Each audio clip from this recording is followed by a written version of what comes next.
ವೀಕ್ಷಕರೆಲ್ಲರಿಗೂ ಶುಕ್ರನ ಮಹಾಗೋಚರ ವಿಶೇಷ ಕಾರ್ಯಕ್ರಮಕ್ಕೆ ಸ್ವಾಗತ.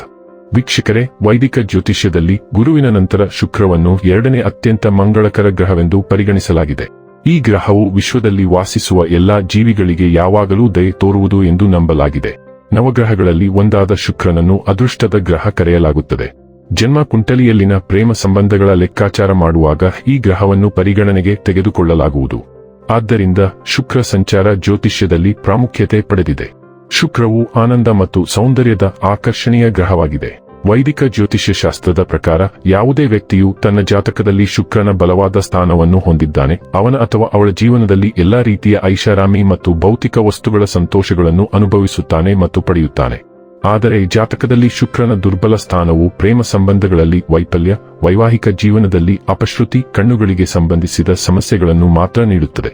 ಜ್ಯೋತಿಷ್ಯ ಶಾಸ್ತ್ರದ ಪ್ರಕಾರ ಶುಕ್ರ ಗ್ರಹವು ಇದೇ ವರ್ಷ 2026 ಮಾರ್ಚ್ ತಿಂಗಳಿನ 2ನೇ ತಾರೀಕಿನ ದಿನ ರಾತ್ರಿಯ 12:38 ಮೀನ ರಾಶಿಯನ್ನು ಪ್ರವೇಶಿಸಲಿದೆ.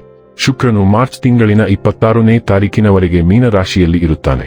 ಮೀನ ರಾಶಿಯಲ್ಲಿ ಚಲಿಸಲಿರುವ ಶುಕ್ರನ ಪ್ರಭಾವದಿಂದಾಗಿ ಕೆಲವು ರಾಶಿಗೆ ಸೇರಿದ ಜನರಿಗೆ ಸುಖ, ಸಮೃದ್ಧಿ ಹಾಗೂ ಧನ ಸಂಪತ್ತಿನಲ್ಲಿ ಸಾಕಷ್ಟು ವೃದ್ಧಿಯಾಗುವುದರೊಂದಿಗೆ ಅತ್ಯಂತ ಶುಭ ಫಲಿತಾಂಶ ದೊರಕುವುದು.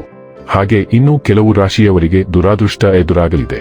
ಜ್ಯೋತಿಷ್ಯ ಶಾಸ್ತ್ರದಲ್ಲಿ ಶುಕ್ರ ಗ್ರಹವು ಹಣ, ಐಶ್ವರ್ಯ, ವೈಭವ, ಸಮೃದ್ಧಿ, ಬೌದ್ಧಿಕ ಸುಖವನ್ನು ಕರುಣಿಸುವ ಗ್ರಹ ಎಂದು ಕರೆಯಲಾಗುತ್ತದೆ. ಯಾವಾಗ ಶುಕ್ರ ಗ್ರಹವು ತನ್ನ ಚಲನೆಯನ್ನು ಬದಲಾಯಿಸುವುದೋ ಇದರ ಪ್ರಭಾವವನ್ನು ಎಲ್ಲಾ 12 ರಾಶಿಗೆ ಸೇರಿದ ಜನರ ಮೇಲೆ ಒಂದಲ್ಲ ಒಂದು ರೀತಿ ನೋಡಬಹುದಾಗಿದೆ. ಶುಕ್ರ ಗ್ರಹವು ಪ್ರತಿ 23 ರಿಂದ 27 ದಿನಗಳಿಗೆ ಒಮ್ಮೆ ತನ್ನ ಸಂಚಾರವನ್ನು ಬದಲಾಯಿಸುವುದು. ಶುಕ್ರನ ಪ್ರತಿಯೊಂದು ಸಂಚಾರವು ಜೀವನದಲ್ಲಿ ಮಹತ್ವಪೂರ್ಣವಾದ ಬದಲಾವಣೆಯನ್ನು ತರುವುದು ಎಂದು ಹೇಳಲಾಗುತ್ತದೆ. ಹಾಗಾದರೆ ಬನ್ನಿ, ಇಲ್ಲಿ ಶುಕ್ರನ ಮೀನ ರಾಶಿಯಲ್ಲಿ ಈ ಗೋಚರ ಇಲ್ಲಿ ಪ್ರತ್ಯೇಕವಾಗಿ ಮಕರ ರಾಶಿಯ ಜಾತಕದ ಪಾಲಿಗೆ ಹೇಗೆ ಸಾಬೀತಾಗಲಿದೆ, ಯಾವೆಲ್ಲ ಫಲಗಳು ಇಲ್ಲಿ ನಿಮಗೆ ಲಭಿಸಲಿವೆ ಮತ್ತು ಯಾವ ವಿಷಯವಾಗಿ ಇಲ್ಲಿ ನೀವು ವಿಶೇಷ ಎಚ್ಚರಿಕೆ ಹೊಂದಿರಬೇಕು ಅನ್ನೋದನ್ನ ನೋಡೋಣ. ಎಂದಿನಂತೆ ನಮ್ಮ ವಿನಂತಿ ಎಂದರೆ, ನೀವಿನ್ನೂ ನಮ್ಮ ಚಾನೆಲ್ ಅನ್ನ ಸಬ್ಸ್ಕ್ರೈಬ್ ಮಾಡಿಲ್ಲವೆಂದರೆ ದಯವಿಟ್ಟು ಈಗಲೇ ನಮ್ಮ ಚಾನೆಲ್ ಅನ್ನ ಸಬ್ಸ್ಕ್ರೈಬ್ ಮಾಡಿ. ಹಾಗೆ ನಿರಂತರ ವಿಡಿಯೋ ಅಪ್ಡೇಟ್ಸ್ಗಳಿಗಾಗಿ ತಪ್ಪದೇ ಪಕ್ಕದ ಬೆಲ್ ಐಕಾನ್ ಬಟನ್ ಕೂಡ ಕ್ಲಿಕ್ ಮಾಡಿ. ವಂಶ ಪಾರಂಪರ್ಯ ಜ್ಯೋತಿಷ್ಯರು ನಂಬರ್ 1 ವಶೀಕರಣ ಸ್ಪೆಷಲಿಸ್ಟ್. ವೃತ್ತಿ, ಉದ್ಯೋಗ, ಮದುವೆ, ಹಣಕಾಸಿನ ಸಮಸ್ಯೆ, ವ್ಯಾಪಾರ, ಆರೋಗ್ಯ ಸಮಸ್ಯೆಗಳಿಗೆ ಫೋನಿನ ಮೂಲಕ ಪರಿಹಾರ. ಇಂದೇ ಕರೆ ಮಾಡಿ. ವೀಕ್ಷಕರೇ, ಮಕರ ರಾಶಿಗೆ ಸೇರಿದ ಜನರಿಗೆ ಶುಕ್ರನ ರಾಶಿ ಬದಲಾವಣೆಯಿಂದಾಗಿ ಸಹೋದರ ಸಹೋದರಿಯರ ಸಂಪೂರ್ಣ ಬೆಂಬಲ ದೊರಕುವುದು ಮತ್ತು ಈ ಸಂದರ್ಭದಲ್ಲಿ ನೀವು ಅಲ್ಪ ದೂರ ಪ್ರಯಾಣಿಸುವುದರಿಂದ ಹೆಚ್ಚಿನ ಲಾಭವನ್ನು ಗಳಿಸುವಿರಿ. ಹಾಗೆ ಶುಕ್ರನ ಕೃಪೆಯಿಂದಾಗಿ ಮಾರ್ಕೆಟಿಂಗ್ ಮತ್ತು ನೆಟ್ವರ್ಕಿಂಗ್ಗೆ ಸಂಬಂಧಿಸಿದ ವ್ಯಾಪಾರ ವ್ಯವಹಾರವನ್ನು ಮಾಡುವ ಮಕರ ರಾಶಿಗೆ ಸೇರಿದ ಜನರಿಗೆ ಈ ಸಂದರ್ಭದಲ್ಲಿ ಅಪಾರ ಲಾಭ ದೊರಕುವುದು. ಶುಕ್ರನು ತ್ರಿಕೋನ 5ನೇ ಮನೆ ಮತ್ತು ಕೇಂದ್ರ 10ನೇ ಮನೆ ಎರಡನ್ನೂ ಆಳುತ್ತಾನೆ. ಇದು ಮಕರ ರಾಶಿಯ ಸ್ಥಳೀಯರಿಗೆ ಯೋಗಕರ್ಕ ಗ್ರಹವಾಗಿದೆ. ಶುಕ್ರನು ಈಗ ನಿಮ್ಮ 3ನೇ ಮನೆಯಲ್ಲಿರುತ್ತಾನೆ. ಇದು ಧೈರ್ಯ, ಸಂವಹನ ಮತ್ತು ಕಿರಿಯ ಸಹೋದರರೊಂದಿಗಿನ ಸಂಬಂಧಗಳ ಉಸ್ತುವಾರಿ ವಹಿಸುತ್ತದೆ. ಮೀನ ರಾಶಿಯಲ್ಲಿನ ಈ ಶುಕ್ರ ಸಂಚಾರವು ಮಾಧ್ಯಮದಂತಹ ಕಲಾತ್ಮಕ ಮತ್ತು ಸೃಜನಶೀಲ ಉದ್ಯಮಗಳಲ್ಲಿ ಕೆಲಸ ಮಾಡುವ ಮಕರ ಸಂಕ್ರಾಂತಿ ವೃತ್ತಿಪರರಿಗೆ ಅವರ ಶ್ರದ್ಧೆ ಮತ್ತು ಕಠಿಣ ಪರಿಶ್ರಮದ ನೇರ ಪರಿಣಾಮವಾಗಿ ವೃತ್ತಿ ಜೀವನದ ಪ್ರಗತಿಗೆ ಕಾರಣವಾಗುತ್ತದೆ.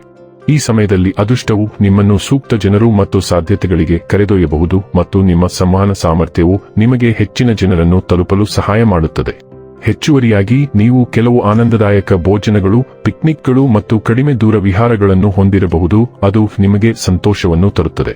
ನಿಮ್ಮ ಕಿರಿಯ ಸೋದರ ಸಂಬಂಧಿಗಳು ಮತ್ತು ಒಡಹುಟ್ಟಿದವರೊಂದಿಗೆ ಸಮಯ ಕಳೆಯಲು ನೀವು ಇಷ್ಟಪಡುತ್ತೀರಿ.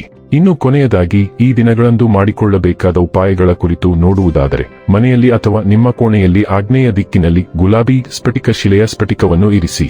ವೀಕ್ಷಕರೇ, ಇದಾಗಿತ್ತು ಮಕರ ರಾಶಿಯ ಜಾತಕದವರ ಶುಕ್ರನ ಮಹಾಗೋಚರ ಮಾಹಿತಿ ಇಷ್ಟವಾದರೆ ವಿಡಿಯೋವನ್ನು ಲೈಕ್ ಮತ್ತು ಶೇರ್ ಮಾಡಿ. ಜೈ ಶ್ರೀರಾಮ್. ಕಾಮೆಂಟ್ ಬಾಕ್ಸ್ನಲ್ಲಿ ಬರೆಯಿರಿ. ಹಾಗೆ ಚಾನೆಲ್ ಸಬ್ಸ್ಕ್ರೈಬ್ ಮಾಡುವುದರ ಜೊತೆಗೆ ನಿರಂತರ ವಿಡಿಯೋ ಅಪ್ಡೇಟ್ಸ್ಗಳಿಗಾಗಿ ಪಕ್ಕದ ಬೆಲ್ ಐಕಾನ್ ಕ್ಲಿಕ್ ಮಾಡಿ.